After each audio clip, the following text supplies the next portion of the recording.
City న్యూస్కు స్వాగతం.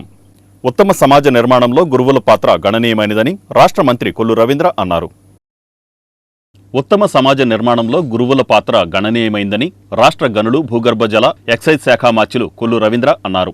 George కార్నెషన్ హైస్కూల్లో Machilipatnam నియోజకవర్గ స్థాయి ప్రధానోపాధ్యాయుల సమావేశం నిర్వహించారు. ఈ సమావేశంలో ముఖ్య అతిథిగా మంత్రి పాల్గొన్నారు. ఈ సందర్భంగా మంత్రి రవీంద్ర మాట్లాడుతూ, గత ప్రభుత్వంలో ఉపాధ్యాయులు ఎన్నో ఇబ్బందులు పడ్డారని, అలాంటి పరిస్థితి తమ ప్రభుత్వంలో ఉండదని, విద్యాశాఖకు చక్కని విజన్ గల మంత్రి ఉన్నారని, చక్కగా పనిచేసి ఉత్తమ ఫలితాలు సాధించాలని మంత్రి ఉపాధ్యాయులకు సూచించారు. ఉత్తమ విద్యార్థులను తయారు చేయడం ద్వారా మంచి సమాజాన్ని నిర్మించవచ్చని, ఈ కృషిలో ఉపాధ్యాయులు వారియర్స్ అని మంత్రి అభివర్ణించారు. తొలుత మంత్రి పాఠశాల ఆవరణలో మొక్క నాటారు. ఈ సమావేశంలో జనసేన ఇన్ఛార్జి బండి రామకృష్ణ, జిల్లా విద్యాశాఖ అధికారి తహేరా సుల్తానా, ఉప విద్యాశాఖ అధికారి శేఖర్ సింగ్, ఎంఈఓ దుర్గాప్రసాద్, పాఠశాల కమిటీ చైర్పర్సన్ సీతాదేవి, ప్రధానోపాధ్యాయులు తిరుమల సుబ్బారావు తదితరులు పాల్గొన్నారు. కాబట్టి అందరూ కూడా మనస్ఫూర్తిగా ముఖ్యంగా చెప్పేది ఏంటంటే, ఎక్కడ ఇబ్బంది ఉన్నా మీరు మా దృష్టికి తీసుకురండి. ఇవాళ మనకి ఒక మంచి మంత్రి గారు వచ్చారు. ఎందుకంటే ఒక విజన్ ఉన్న చంద్రబాబు నాయుడు గారి విజన్ అంటే ఆయన కంటే 10 times ఎక్కువ ఉన్నటువంటి వ్యక్తి నారా లోకేష్ గారి విషయాన్ని తెలుస్తాను. ఎందుకంటే నేను ఆయనతో వర్క్ చేశాను. ఇక్కడ స్కిల్ డెవలప్మెంట్ మినిస్టర్గా, యూత్ అఫైర్స్ లాస్ట్ గవర్నమెంట్లో నేను సెకండ్ టర్మ్లో చేసింది యూత్ అఫైర్స్ చూసేవాళ్ళు. ఆవిడ నిరుద్యోగ వృత్తి మీద ఆయన నేను వర్క్ చేశాను. అలాగే స్కిల్ డెవలప్మెంట్ ఎన్ఆర్ఐ కూడా నేను చూశాను. ఆ స్కిల్ డెవలప్మెంట్ అప్పుడు కూడా మనం ఏది చేస్తే బాగుంటుంది, చాలా ప్లగ్ అండ్ ప్లే కింద ఒక పాలసీ ఇచ్చాం. ఆ రోజున ఐటీ కంపెనీలు మన ఆంధ్ర రాష్ట్రానికి వచ్చి స్టార్ట్అప్ పెట్టుకోవాలని చెప్పి చాలా కంపెనీలకు ఆ రోజున మేము రెంటల్ ఫ్రీ ఇచ్చాం. గవర్నమెంట్ నుంచి రెంటల్ ఫ్రీ ఇచ్చి కంపెనీలు పెడితే ఇప్పుడు వాళ్ళందరూ వెళ్ళిపోయారు అనుకోండి. అంటే ఒక విజన్ ఉన్న నాయకుడు, దానివల్ల మనకు ఎంత రెవెన్యూ వస్తుంది, మన రాష్ట్రానికి ఎంతమంది ఎన్ని దాన్ని చేయడం వల్ల ట్యాక్సెస్ కట్టి ఆ ట్యాక్సెస్ మన రాష్ట్ర ప్రభుత్వానికే వస్తాయి. ఆలోచన ఇక్కడ నాకేంటి, నా స్వార్థం ఏంటి, నాకేం వస్తుందనే టైప్ ఆలోచించే నాయకులు ఎప్పటికీ శాశ్వతంగా మిగలదు. ఎందుకంటే ఇవాళ చంద్రబాబు నాయుడు గారిని అరెస్ట్ చేసి ఆయన్ని ఒక స్కిల్ డెవలప్మెంట్ కేసులోనే పెట్టారు. సిమెన్స్ అనే సంస్థ, ఆ సంస్థ వాళ్ళు వెళ్ళి కేవలం 90% వాళ్ళు ఇస్తే 10% మాత్రమే రాష్ట్ర ప్రభుత్వం ఇన్ఫ్రాస్ట్రక్చర్ ఇవ్వాలి వాళ్ళకి. ఎందుకంటే చాలామంది ఇక్కడ మీరు తెలుసుకున్నారు కాబట్టి, మీకు దాని మీద అవగాహన ఉంది కాబట్టి, అలా సిఎస్ఆర్ ఫండ్ కింద వాళ్ళు వస్తే రాష్ట్ర ప్రభుత్వం వాళ్ళకి ఆహ్వానించింది. ఎందుకంటే చాలా స్టేట్స్లో జరిగినాయి. దీని మీద డెసిషన్స్ అంతా ఎవరు తీసుకుంటారు? గవర్నమెంట్ పాలసీ చేయడం వరకే పాలకుల యొక్క వాళ్ళకి ఉన్నటువంటి లిమిట్స్. దాన్ని పాలసీని అమలు చేసే బాధ్యత తీసుకోవాల్సింది సెక్రటరీస్ లేకుండా కక్ష సాధింపుగా కేవలం చంద్రబాబు నాయుడు గారిని అటువంటి మహానాయకుడు దొరకడం మన ఆంధ్ర రాష్ట్ర అదృష్టం. ఆయన తీసుకెళ్ళి 53 రోజుల తర్వాత ఆయన పెట్టారు. నేను కూడా అదే జైల్లో ఉన్నా, అదే సెల్లో ఉన్నా, నన్ను కూడా 54 రోజులు పెట్టారు. ఎడ్యుకేషన్ సమీక్ష, మచిలీపట్నం నియోజకవర్గ స్థాయి ఎడ్యుకేషన్ సమీక్ష అనేటటువంటిది మనం ఇక్కడ ఏర్పాటు చేయడం జరిగింది. గౌరవనీయుల మంత్రివర్యుల సమక్షంలో మార్నింగ్ నుంచి మామూలుగా మధ్యాహ్నం నుంచి పెట్టడం జరిగింది సార్. దీనిలో ఇప్పుడు ఆన్గోయింగ్ ఏమేమి ప్రోగ్రామ్స్ జరుగుతున్నాయో దాని గురించి చర్చించడం జరిగింది కూలంకషంగా. అందరికీ కూడా ఒక టార్గెట్ సెట్ చేయాల్సిందిగా, ప్రతి ఒక్క స్కూల్కి సంబంధించి ఒక టార్గెట్ పెట్టుకోవాల్సిందిగా చెప్పడం జరిగింది సార్. అండ్ లాస్ట్ 5 yearsలో ఎన్రోల్మెంట్ ఏ విధంగా ఉంది అనేటటువంటిది మనకు గవర్నమెంట్ నుంచి వచ్చినటువంటి విషయము. కాబట్టి మీరందరూ కూడా గవర్నమెంట్లో డౌన్వర్డ్ ట్రెండ్స్, ఎన్రోల్మెంట్ ఏదైతే ఉందో డౌన్వర్డ్ ట్రెండ్స్ లేకోకుండా మనము ఏ విధంగా చేయాలి అనేటువంటి దానికి ఒక ప్రణాళిక కూడా ఇవ్వడం జరిగింది సార్. ఆ విధంగా ప్రతి స్కూల్లో కూడా మనం స్ట్రెంగ్త్ పెంచడానికి కృషి చేస్తాము. అండ్ ఆన్గోయింగ్ ప్రాజెక్ట్స్ ఏవైతే ఉన్నాయో అవన్నీ కూడా స్టూడెంట్ కిట్స్ సంబంధించి అండ్ అకాడమిక్ ప్లాన్, ఇవన్నీ పర్ఫెక్ట్ ప్లాన్ ఇవ్వడం జరిగింది. అండ్ ఏదైతే మనకు తల్లి పేరు మీద వృక్షాలు నాటాలి అనేటటువంటిది వచ్చిందో అది ఆల్రెడీ మన జిల్లాలో ఇంప్లిమెంట్ అవుతుంది సార్. దాన్ని ఇంకా విస్తృత స్థాయిలో ముందుకు తీసుకెళ్తాం సార్ అందరి యొక్క సహకారంతో. అండ్ ఈరోజు మీకు అందరికీ తెలుసు, సండే అయినప్పటికీ సందర్భం ఏంటనేది నాకు ఐడియా లేదు కనుక నేను మాట్లాడితే సార్ వాళ్ళు మాట్లాడమన్నారు. ఏదేమైనా మీరు ఇంత టైము మీరు భోజనం చేశారు లేదు నేను కూడా మాకు తెలియదు.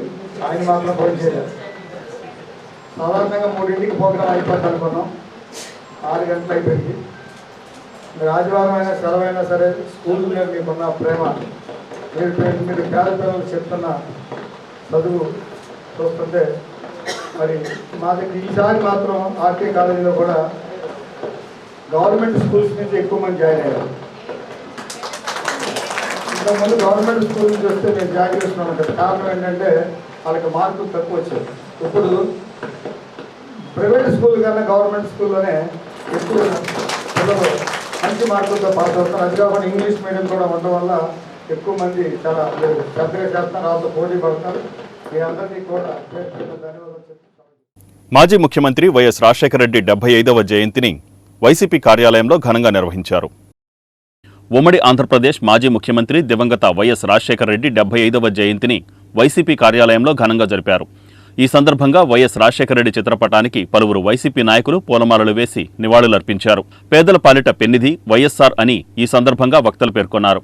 సంక్షేమ పథకాల అమలులో ఆయన చరిత్ర సృష్టించారన్నారు.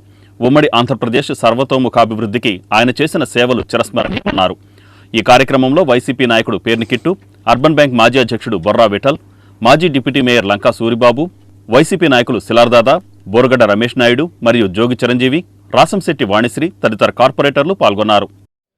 స్వర్గీయ డాక్టర్ వైఎస్ రాజశేఖర రెడ్డి గారి జయంతి సందర్భంగా మచిలీపట్నం వైఎస్ఆర్ కాంగ్రెస్ పార్టీ ఆఫీసులో ఘనంగా నివాళులర్పించడం జరిగింది. రాజశేఖర రెడ్డి గారి గురించి మాట్లాడిన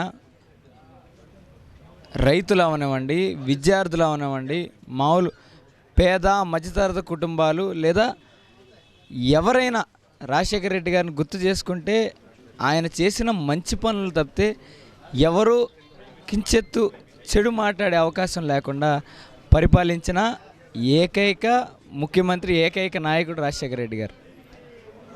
అటువంటి నాయకుడిని బహుశా మరలా చూడబోం, మునుపెప్పుడు చూడలేదు.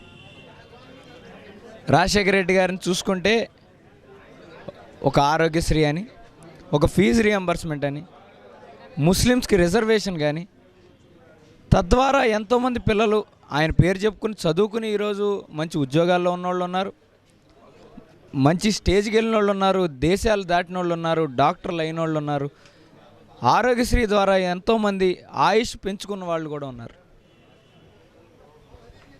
రాజశేఖర రెడ్డి గారిని చూసుకుంటే ఎవరైనా అటువంటి నాయకుల్లా ఉండాలి, రాజకీయాల్లోకి వచ్చేవాళ్ళు కూడా రాజశేఖర రెడ్డి గారి లాగా ఉండాలి, ఎంత పెద్దోడివైనా జనాలకి దగ్గరలో ఉండాలి అని ఆయన చూసి నేర్చుకున్న వారే చాలామంది.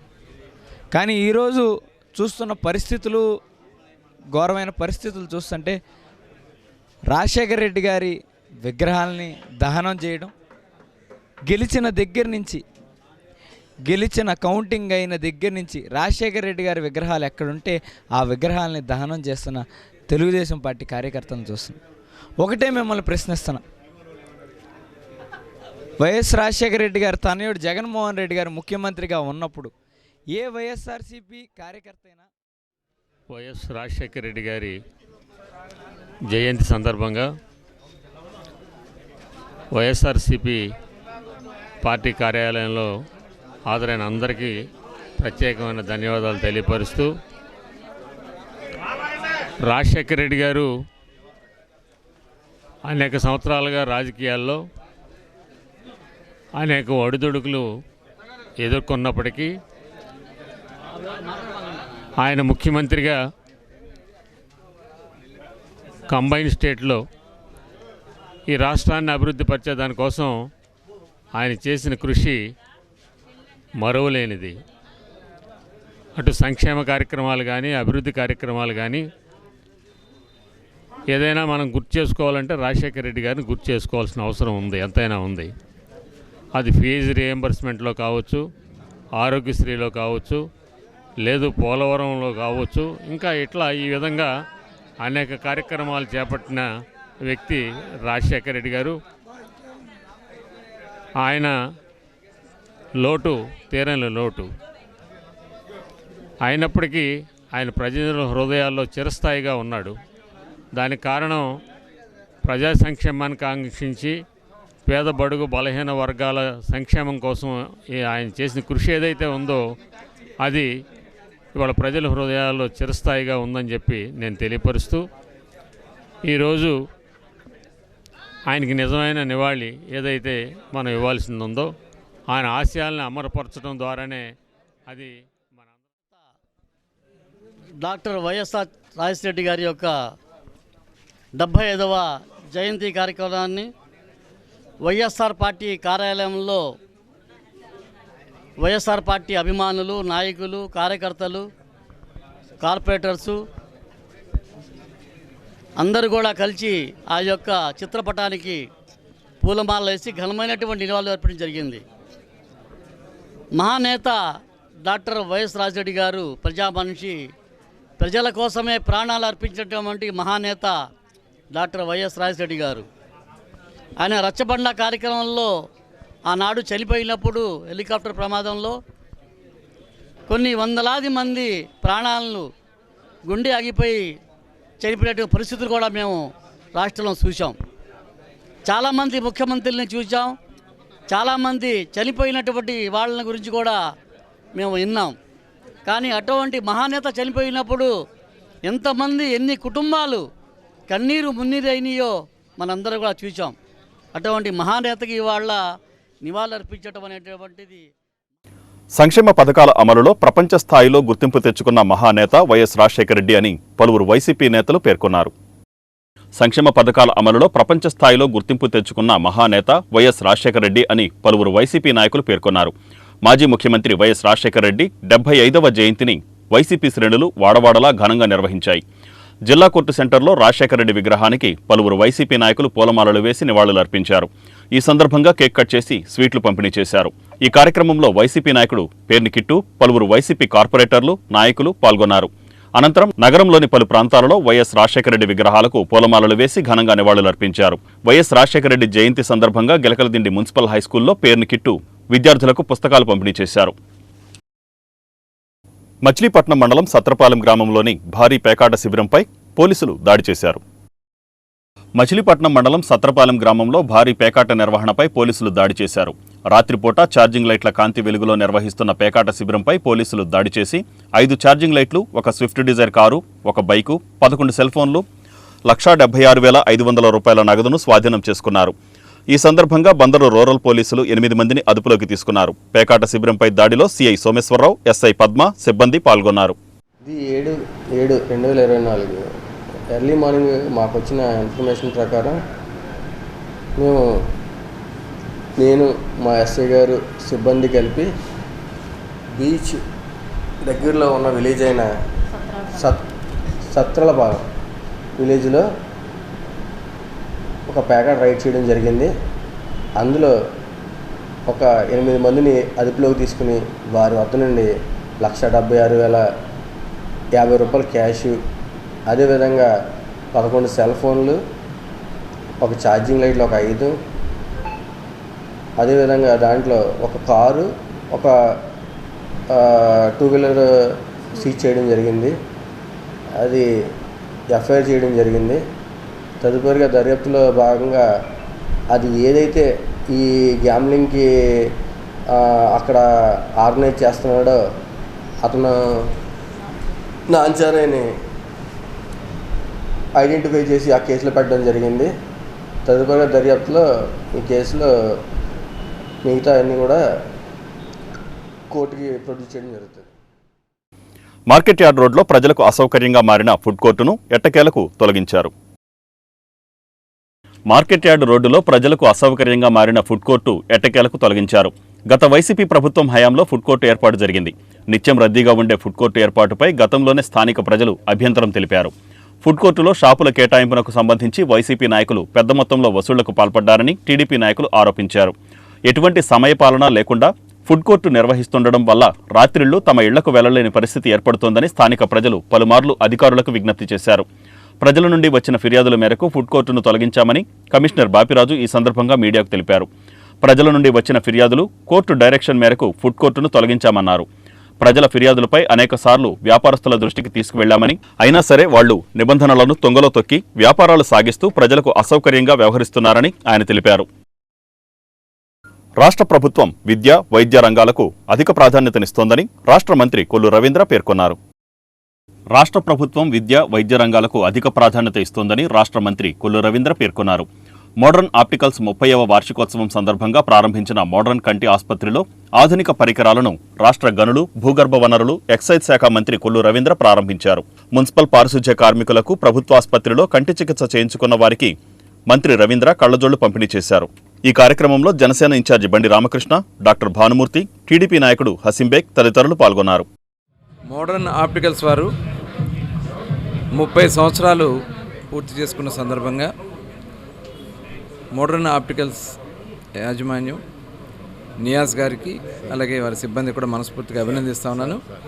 30 సంవత్సరాలు పూర్తి చేసుకున్నటువంటి సందర్భంలో ఈరోజు ఐ హాస్పిటల్ను కూడా ఈరోజు ప్రారంభించుకోవడం జరిగింది. లేటెస్ట్ టెక్నాలజీతో ఉన్నటువంటి మిషన్స్ కూడా తీసుకొచ్చి ఐ టెస్టింగ్ కానీ టోటల్ అంతా కూడా ఇక్కడ ఎక్విప్మెంట్ని మరి చాలా విలువైనటువంటి ఎక్విప్మెంట్ ఇక్కడ ఏర్పాటు చేస్తూ ఉన్నారు. మరి తప్పకుండా విజయవంతం సాధించాలని మనస్ఫూర్తిగా అభినందిస్తూ మరి ఈరోజు ఈ సందర్భంగా ఉచితంగా మరి కళ్ళజోళ్ళు కూడా మున్సిపల్ వర్కర్స్ అందరూ కూడా పెద్ద ఎత్తున ఇస్తూ ఉన్నారు.